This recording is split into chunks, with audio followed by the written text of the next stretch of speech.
দিন হয়ে গেল কত, শুনিতেছি বসে নীরব আধারে, আঘাত করিছে হৃদয় দুয়ারে। দূর প্রভাতের ঘরে ফিরে আসা, পথিক দুরাশা যত। এটা কোথায় পেলে? সঞ্চয়িতাখানা পড়ি, ওটাই তো সঙ্গী। ছিঁড়ে গিয়েছিল, ভোলার দোকান থেকে বাঁধিয়ে এনেছি। কালের যাত্রাও রবীন্দ্রনাথ পড়েছ? সে আবার কি বই রে? আধুনিকতাও রবীন্দ্রনাথ, আবু সাইদের। বুদ্ধদেব বসুর কবি রবীন্দ্রনাথ পড়েছ? পড়ো পড়ো, তাহলেই তো রবীন্দ্রনাথকে বুঝতে পারবে। না রে, ওসব বইয়ের নামই জানি নে। ওসব ভারী ভারী বইয়ের নাম তোর বেনু মাসি জানে। কলেজে পড়াতো, গত মাসে রিটায়ার করলো।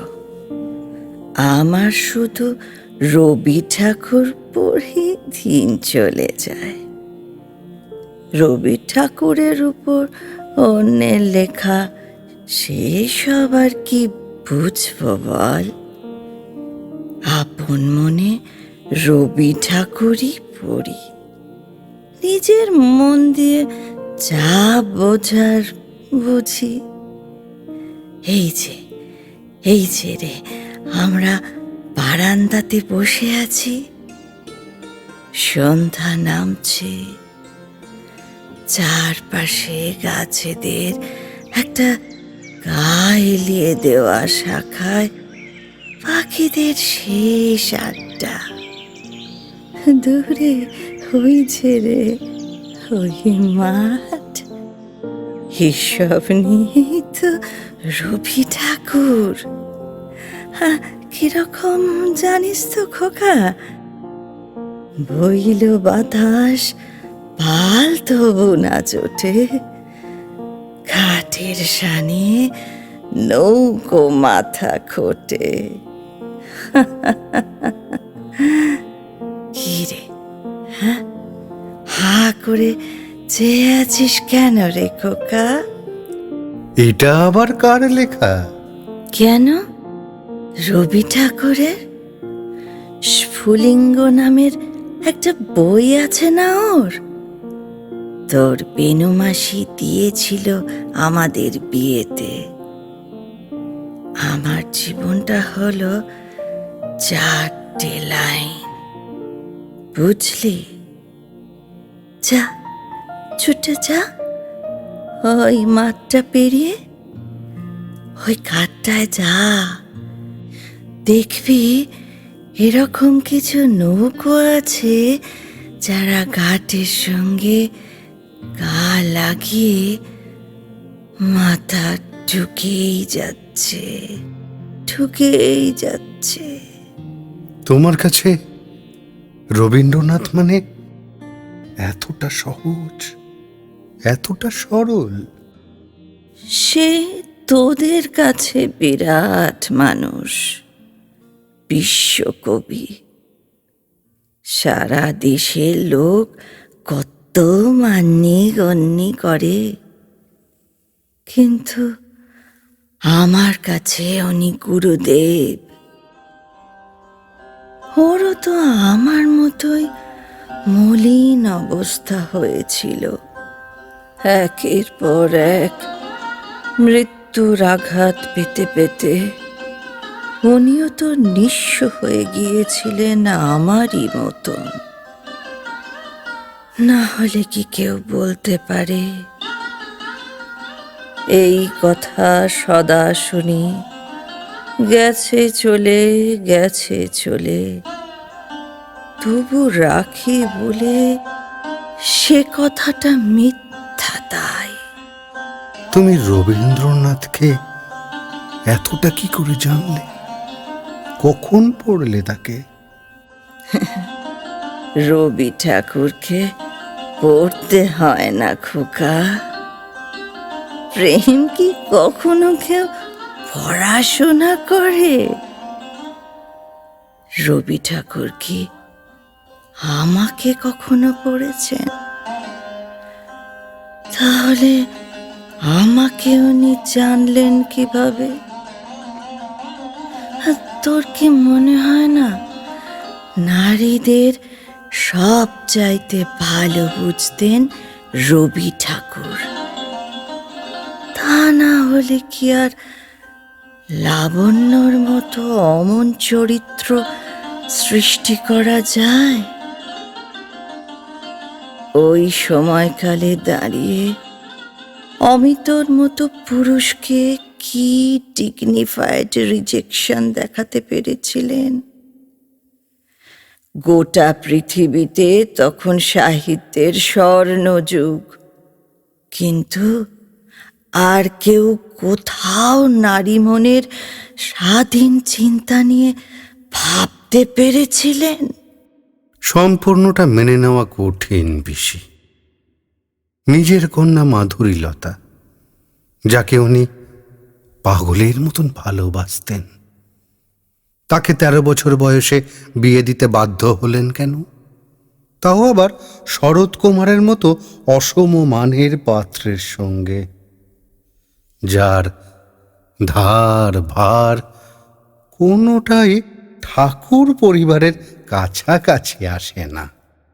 এই হলো তোদের দোষ খোকা। তোরা পড়িস বেশি, ব্যাখ্যায় যাস বেশি, অথচ মানুষের মনে ঢুকিস না। সে সময় উনি কাবুলিওয়ালা লিখছেন। মিনির চরিত্রটাই তো বেলার মতন। কাবুলিওয়ালার রহমত কি চেয়েছিল মিনি শ্বশুর বাড়ি যাক? তুই যে আত্মদ্বন্দ্বের কথা বলছিস তা ওই নারী স্বাধীনতার জন্যই। ঠাকুর বাড়ির অন্দরমহল তখন নারীরাই চালাতো। বরং রবি ঠাকুরের কিছু বলার ছিল না।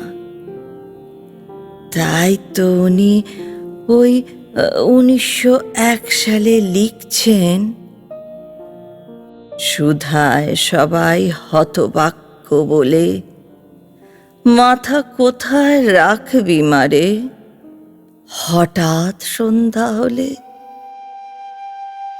এই হলো আমার সিন্ধু পিসি, সিন্ধু রানী চৌধুরী, যিনি সাধারণ রবীন্দ্রপ্রেমী, যার মধ্যে টুকরো রবীন্দ্রনাথের রূপান্তরিত অংশটুকু এসে পৌঁছেছিল।